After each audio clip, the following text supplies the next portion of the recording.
Me and my team manage up to $3 million a month in revenue. And we are only able to do that because of one simple reason.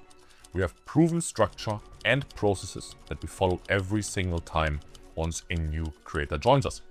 So in this video, I'm going to be sharing my SOP for onboarding a new creator and how to scale and not ruin and lose an opportunity that might cost you 6 figures in revenue. So stick with me now till the end of the video. If not, you're probably not really serious about succeeding in this industry. So do not check out my free Telegram group, which is linked down below. And let's go. So we're going to start with me showing you how much impact a clean and structured onboarding has on the performance of the creator, which will generate you a ton of money. So let's get right into it. I'm going to share my screen and we take a look at the OF stats. We are inside the statements of the OF account I'm about to show you now. So let's get into the month where we started with the creator, which was around the 20th of January of 2025. As you can see, she made roughly around 6K in subscription earnings and around about 44K in messages. This, for some of you, this might sound very good, but you never know before you actually took a look into the account. Because what happened was that she still was unhappy with her current results because she's in a very strong niche and really knows what she's been doing. She's already active since long and is not happy with the performance of the agency. Not only because of the results, because she thinks there's more that she could reach. It's also because of the poor communication of the agency owners with her personally, and she doesn't really feel like her needs are being met by her agency. So this is enough for a creator to leave. So this is where it comes to a clean onboarding process to guarantee not a decrease like we see, for example, from December to January. We want an increase, steady growth, and this is what a creator is always concerned about. That's why your onboarding process needs to be on point. So we take a look at how it went once we onboarded her. So in February 2025, her earnings decreased due to Instagram bans. You all know Instagram's acting up and everything goes down the hill. Despite that, we were able to increase her total earnings compared with the month before because we onboarded her clean, implemented everything with speed. We knew exactly what to do, and this is the result. So 2K less in sub earnings and more in messages earnings within 30 days. And then moving forward, we can see pretty much the same kind of sub earnings and again an increase. So because the plan was set, executed till the end, we stick to the plan, and if there should be changes, we monitor the performance the whole time and then take actions based on that. But with everything being fundamentally correct, if you also follow this, you will reach numbers like this. You see, still same kind of subscription earnings. She's not able to get past those 4 or 5K sub earnings, but we hit like a 95K month here, almost 6 figures, just because she changed the agency and because she decided, okay, I stick with professionals that know how to onboard me, where everything is clear, step by step. So listen to me now carefully, and you will be able to replicate that. So let's start with phase number 1 of the onboarding. Once a creator signs the contract, the onboarding begins. The first thing you need to do, which is absolutely mandatory, you need to analyze the current situation. So now assuming the creator already has something going, let's say she makes like 10K, for example, which is realistic. A lot of 10K creators move agencies, change them because they're stuck. So you would deal with creators that are stuck and that hope to find a professional partner in your agency, hopefully. So the first thing you want to do is analyze the situation.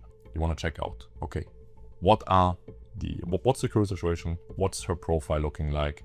What's the content looking like? Analyze everything. So OF profile, what's her marketing situation? Check out, okay, how has she been generating the subs that came in on the profile, and what's good, what's bad, because you don't want to destroy what's good and you don't want to do any experiments. That's very important. Before that even, you need to ask her a lot of things, because, okay, now you know, all right, the situation looks like this, but you need to know what are your do's and don'ts. What am I allowed to do? What am I not allowed to do? What are we allowed to change? What should not be changed because her feelings will be hurt or whatever. Which is very important because the creators are very emotional about maybe it's their main income source. So they don't want to feel like you come in like a wrecking ball and destroy everything. You need to be careful and do everything step by step. Clean communication, write everything down she tells you. Make sure, maybe you have sheets that she puts in her info. This is what you can change, this is what you cannot change. I can recommend, but ask her those questions. And most importantly, what are her expectations? What does she expect from your agency? Why did she move? So what does her new agency need to do in order to satisfy her? That is very important, and please ask that and then write that down. Make sure you explain to her, hey, I understood it. Is this correct? If we do XYZ, you're gonna be happy and you might even refer us to other creators. Is that correct? Yes, all right, let's go. So you analyze everything and you know where to start, what are the scaling points, and most importantly, you know, okay, what needs to continue in order that we at least keep the same revenue, which should be a baseline for you, because as soon as you drop below that, you can imagine the WhatsApp messages that you might get, and you certainly don't want to run into some kind of communication errors with her, like, yeah, but you told me I will do 20K after 1 month. Don't put your expectations too high. Be realistic. Hey, I see a lot of potential there, but we need to do XYZ because my analysis says so to get you there. So if you work with us, then you will get there eventually, but we need to put in the work. So clean communication in step 1, analysis, and you will see that's already a big difference. So once you're done with that, step number 2, communicate and execute. So you communicated the analysis results with her, and now she needs to know exactly, she or he, in case you have male creators, needs to know exactly what happens next. What do I need to do in order to get from A to B? That's your task, and the better you communicate it, the better it is. Because once the execution happened, and even if the results, let's say, are 10 out of 10, if you communicate them in a 3 out of 10 way, then the result is still a 3 out of 10. That's a mindset I want you to have at the beginning of the collaboration with the creator and further on as well. Always communicate. After communicating everything, you should make sure to send her content list for feed post, story post, the scripts inside the chatting, the PPVs and so on, because it might take some time. So ask her how long it takes, and you always want to start with your material on the account, because your strategies work the best. Again, don't do experiments. Don't say, yeah, that's fine, we can work with that, and you never worked with it before. You will run into problems. Same goes for the marketing.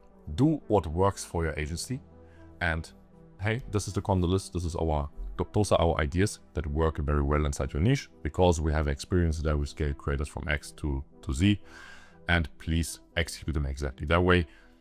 Polite communication, mandatory throughout the whole partnership, and you will see this will have great results. Phase 3, the integration. So let's assume you got all the material, like the content, ideas for the marketing, the back-end content that you need for the chatting, scripts, and so on. You now need to integrate. So the chatting needs to start. This is very important. Like, no creator likes downtime of her profile. So assuming she signed already with you, she might not be with another agency anymore. She doesn't have any chatters. So that's why you need to have chatters on the ASAP. So the faster you move on, the better you communicate, the faster you will have everything in place and you can start. That should be an absolute priority, because nobody likes to wait. And downtime costs you money and her money, which will a first negative impression. So especially when it comes to the chatting start, chatters need to have notes of all the big spenders. Don't forget that. Big spenders are probably the ones, depending on the account, that bring in a majority of the revenue. So please make sure that your chatters are familiar with exactly those fans, what has been talked about before. Are there notes? If yes, does she have the notes? Is there a personality sheet available where all her characteristics are written down? If not, okay, create one. You don't want that the chatters give the wrong age or tell some bullshit that she will later on read and then again would have a first negative impression. Clean setup will reward you that. Same goes for the marketing. I'm not a marketing expert, but yeah, make sure that all the info that you give out to her fan base, she maybe has Instagram accounts with a lot of fans on it already, and you want to make sure that everything stays authentic. It stays her, but you bring in your new strategies and execute your marketing plan in a proper way, because you don't want it to be coincidence that the results will be good and it's like a coin flip. No, if you follow this plan till the end, then you will have 100% guaranteed good results, because you do what's working and you avoid what's not. So phase number 4, the last one of our onboarding plan, is monitoring and improving fast. Fast decisions are mandatory if it's about a new creator coming in, because again, first impression counts. She will be looking at the results consistently. She will be updating, checking chats, maybe depending on the type of the creator. If not, you might be lucky. That's why you need to monitor everything yourself. So you need to know if something's not working before she notices, and then you can fix it. So you should have KPIs in place that tell you exactly, okay, is my social media strategy working? For example, Instagram, views, engagement, conversion rate, and so on. I will share my sheet with you if you join my free Telegram group, which is linked down below. So you see all of that as well, which I'm reading from right now. Same goes for the backend, like what are the average earnings per script start, what used to be the average, how many fans actually message us once they subscribe, and so on. All those metrics that you are able to also tell to the creator later on, so you can prove, hey, this is what it used to be before, this is what's happening now. She needs to know that in case she cares, but if the revenue is good, nobody cares. Regardless, they just like numbers going up. So that should be your focus as well, but you need to know exactly what's wrong right now in order to improve and decide fast. So if you consistently check and monitor everything, it's no longer coincidence if you will succeed or not. A lot of agencies have this problem. You hear left and right, new creator joined, nice, and then she left after a month and hopped on to the next one. You avoid that by just simply following this plan that I gave you now. If you want this file, please join my free Telegram group, linked down below. May go from great again, already 2,000 people in there. I'm doing weekly calls. You can ask me personally questions. I will give you an answer for free. I do not want your money. I just want to provide some free value. So hope you enjoy that. Thank you very much for watching, and see you in the next one.